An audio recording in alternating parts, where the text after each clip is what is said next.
Okay, so tell us about this movie and who you play in it. The film is called The Forest. It's a psychological thriller. The Forest is a place at the base of Mount Fuji. It's based on a real place, the Aokigahara Forest in Japan, where people, not everyone, but the numbers are pretty staggering, the amount of people that commit suicide in this forest a year. My character is a traveling journalist. He meets Natalie Dormer's character, Sara, in Japan. She has a twin sister that has gone missing. With all intentions that she's in this forest, and she goes out to find her, and I'm looking for a story, so I befriend her. Another friend of mine is a nature guide, so we follow him in. The three of us go into the forest looking for her sister. The rest is our film.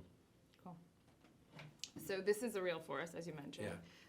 Did you go beforehand to research, or did you look at it? I looked up as much as I could. I wish I would have. I was working beforehand and met in Serbia. We shot in Serbia for Japan.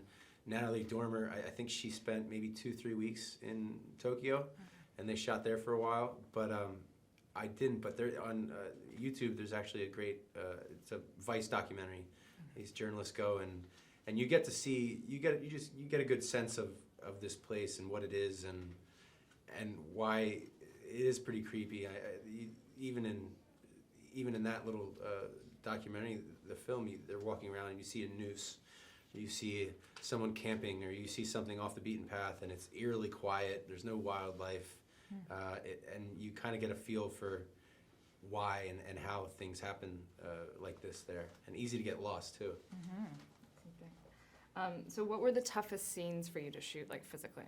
Physically, it wasn't. I guess I can't say that anything was too taxing. There was a lot of like running through, and then there was a couple where Natalie's character gets into the terrain is really difficult there in the forest.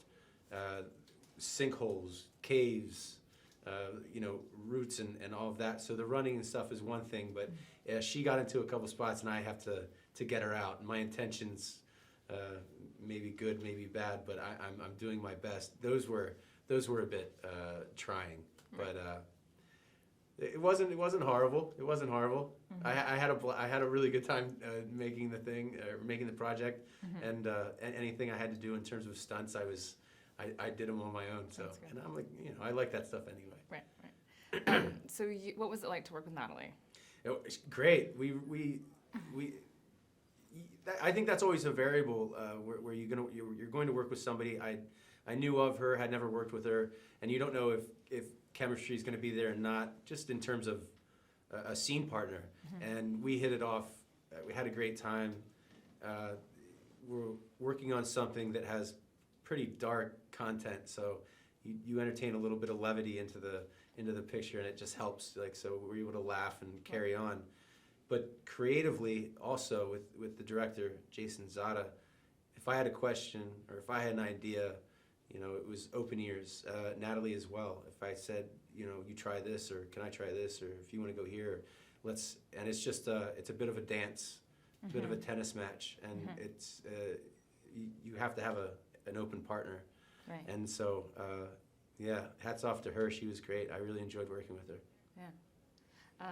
And then just speak a little bit about like what audience are going to experience watching the movie unfold. I hope it's a vocal audience. You can yell and you can engage and hopefully, I think even when I watched it, I saw a screening of it recently, and I want people's minds to work. I want them to try and figure out where the story's going, try to figure out the ending. Try to figure out what characters are up to and what's going to happen next, because I think that'll be more fun for the audience. And then afterward, just that it keeps you talking, and maybe maybe you side against a camping trip or something in the near future. Exactly.